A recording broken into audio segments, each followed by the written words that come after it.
Fala, gente amiga, tudo bom? Eu sou o Carlos Lose e este é o Batata Diário, o seu programa de dicas do Diário do Capitão. E hoje nós vamos dar sequência às nossas análises de episódios de Jornada nas Estrelas. Vamos voltar a TNG, mais especificamente o quarto episódio da primeira temporada, intitulado O Último Guardião. Esse episódio ele é bem conhecido por quê? Porque ele é o episódio que vai apresentar, né, os Ferengues, né, para a franquia, né, para o fandom, coisa e tal. Né? Os Ferengues eles roubaram uma espécie de conversor de energia e estão sendo perseguidos pela Enterprise. Nunca tinha havido um primeiro contato entre a Federação e os Ferengues. Né? As informações que se tinham deles é que eles estariam num estágio ali de capitalismo selvagem, então eles eram comerciantes, né, inescrupulosos, né, e você tinha mais, a única informação que você tinha era essa. A Enterprise vai perseguir os Ferengues até um planeta, né? E de repente o que vai acontecer? Os Ferengues vão atacar a Enterprise vai tentar não atacar os Ferengues, coisa e tal, né? Só que no final das contas o que está acontecendo ali? Tanto a nave Ferengue quanto a Enterprise elas estão presas por uma força, né? Que emanava do planeta, né? Então o que vai acontecer? Vai ter que se estudar o que está acontecendo, né? Que força é essa, qual é a origem dela, né? E ao mesmo tempo, né, vai ter que se abrir uma negociação com os Ferengues aí, né? Porque ficou provado, né, ficou visto ali, né, que você tentar fazer a coisa na base da diplomacia de cowboy não ia dar muito certo, né? E nem usar táticas, vamos dizer assim, mais violentas como atirar na nave Ferengue, né, ou fazer uma postura mais agressiva para cima dos Ferengues, né? Era uma questão de quê? De jeito e não de força, né? À medida que a Enterprise, né, vai estudando, né, o que acontece no planeta, eles descobrem que existia uma espécie muito, vamos dizer assim, desenvolvida ali, né, que controlava aquele planeta lá, coisa e tal, que era uma espécie de guarda, que os planetas eram os guardiões, né, dessa espécie muito desenvolvida, né, e uma supernova acabou destruindo essa espécie, mas ainda, né, essa energia que estava lá na superfície, né, ela ainda estava ativada e ainda estava neutralizando as duas naves. Né? Então vai ser necessário que a Enterprise desça com um grupo avançado, ela vai propor aos Ferengues uma missão conjunta, né, os Ferengues que estão ali, né, num discurso bem agressivo, mas que ainda não estão negociando com a Enterprise, né? Inicialmente parecia ser uma espécie muito ameaçadora, os Ferengues, né? Tipo uns Klingons, uns Romulanos da vida, né? Mas quando você desce na superfície do planeta, o que acontece? Esses Ferengues eles se revelam mais como um alívio cômico do que qualquer outra coisa. Ou seja, você tinha uma boa ideia ali, né, que estava sendo trabalhada com os Ferengues, né, colocar ele nesse estágio de capitalismo selvagem, colocar os Ferengues como uma espécie ameaçadora, mas quando você coloca o grupo avançado da Federação com os Ferengues na superfície do planeta, eles parecem mais um alívio cômico, né, o que acabou sendo uma coisa um pouco desagradável, né, a meu ver, no caso. Né. O bom nessa história toda é que em Deep Space Nine, né, a espécie Ferengue vai ser muito mais bem trabalhada. Ainda vai ser um alívio cômico, mas vai ser Mas o que acontece? A cultura Ferengue vai ser mais explorada e vai ser mais respeitada na série. Né? Do jeito como eles foram apresentados, né, a impressão que dava é que as pessoas da Federação estavam num estágio de desenvolvimento moral muito alto e os Ferengues estavam num estágio de desenvolvimento moral muito baixo, né? E não haveria outro caminho para esses Ferengues do que chegar a esse desenvolvimento moral da Federação, né? Quer dizer, você novamente, num episódio de Jornada nas Estrelas ali da nova geração, você vê, né, as pessoas da Federação sendo colocadas como a primadona, né, das espécies, né, da galáxia, né, no caso. Né? Como a gente já tinha visto no episódio anterior também de TNG, né, esse episódio imediatamente anterior a TNG também você tinha essa impressão, né, da Federação como uma primadona aí também, dos membros da Federação como uma primadona aí das espécies. Né? Então ficou um negócio meio estranho isso. Né? Agora, o interessante a gente ver também que aparece o Guardião, né? Existe um Guardião na superfície do planeta que é um remanescente, né, desse império antigo aí que era muito desenvolvido, né?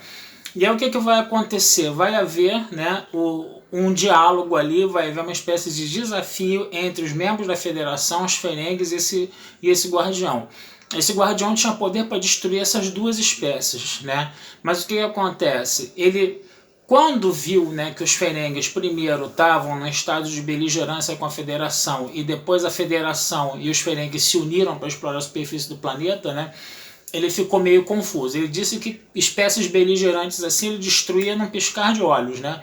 Mas quando ele viu que os dois começaram a trabalhar juntos, né, ele quis investigar isso um pouco mais e entender isso um pouco mais.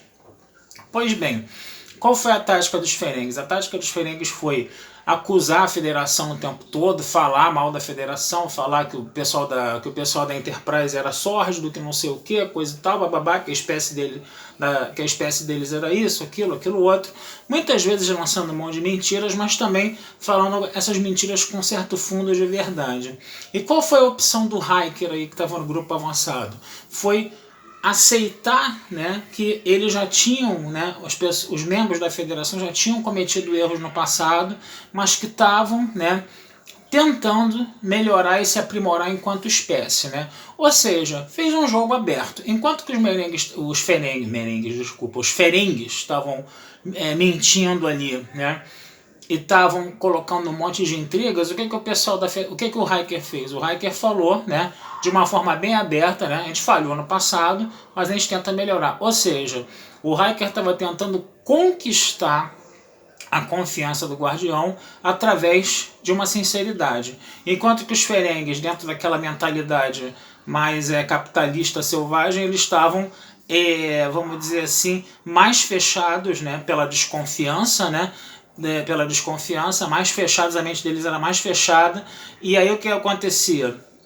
O nosso guardião não conseguia penetrar na mente dos Ferengues, mas conseguia penetrar na mente do Riker, né, e dos membros da Federação, tanto que o guardião começa a citar, né, Sun Tzu, né, que foi, vamos dizer assim, o elemento literário reflexivo do episódio, né, pegar Sun Tzu, a arte da guerra, né, e colocar ali, então ele começa a citar Sun Tzu ali no caso, né, e isso é que faz ele se entender com o Riker, no caso, né? E aí depois ele até fala, o Guardião até pergunta pro Riker, você acha que a gente tem que destruir os Ferengues? Ele, não, os Ferengues seriam um estágio anterior da humanidade, entendeu? E eu não posso odiar o meu passado, coisa e tal, né? Aí começou aquela discussão de que eu sou superior, né? Assim, né? E nas entrelinhas, né? Nós da Federação somos uma espécie mais avançada do que eles têm que ter o direito de estar vivos para aprenderem, etc, etc, né? Se isso mostra uma boa vontade da Federação para com os Ferengues, ao mesmo tempo também mostra um nível de superioridade ali que ficou esquisito, né? Mas tudo bem, vamos lá, né? Como se a cultura Ferengue não merecesse ser respeitada como ela é, né? Exatamente, no caso, né? Que é uma coisa que a gente vê mais, né? Justamente em Deep Space Nine. Perdão, gente. Outra coisa que é interessante também a gente falar desse episódio é a construção dos personagens, né? A gente vê o Picard aí sendo mais elaborado, né? Dentro daquela visão dele de de ser um diplomata, né? Ele tenta evitar de todas as formas um conflito armado, né? Ele primeiro tenta falar com os Ferengues com uma certa firmeza, mas depois a Troi chama a atenção dele, ó, é melhor você conversar de acordo com o que eles querem ouvir, conversa de acordo com a mentalidade deles. Então quando ele negocia que o grupo avançado desça junto com os Ferengues, ele vai fazer toda aquela discussão de quais são as vantagens disso, quais são os lucros que os Ferengues podem ter e por aí vai, né? Então a gente está vendo aí o Picard avançando mais um passo aí na sua diplomacia. E com relação ao Data, né? Tivemos um episódio que se trabalhou mais ainda, né, a questão do Data, né, se trabalhou mais ainda a coisa dele, vamos dizer assim, se melhorar como humano, coisa e tal, né, você vai ter uns diálogos ali engraçados pro Data, né, a coisa das algemas chinesas, que ele fica com o dedo preso lá, é a piada, né, da vez, né, que ele como um androide que ainda está aprendendo, né, com as coisas humanas, ele está ali se envolvendo com essa situação, né? E é interessante a gente ver, né, essa construção do Picard, né, e essa construção do Data aí, certo? Então é mais ou menos isso, né, que a gente pode falar desse episódio hoje, tá? Desse episódio aí dos Ferengues, né, que poderiam ter sido mais bem aproveitados logo de cara, né, que ficou um negócio ali meio caricato, né, a forma como os Ferengues foram aproveitados, né, mas o legal é que depois a série desenvolveria um pouco mais os Ferengues, principalmente de Deep Space Nine, tá? Vou ficando por aqui, desejando vida longa e próspera, né, esse texto vai estar lá, como todos os outros, né, como todas as outras análises de episódios aqui de Star Trek, vai estar lá na Batata Espacial também, para vocês poderem dar uma lidinha neles, tá? E não deixem de curtir, compartilhar e comentar o Diário do Capitão nas redes sociais, que essa ajuda de vocês sempre é muito bem-vinda pra gente, tá certo? Um abração, fui e até a próxima.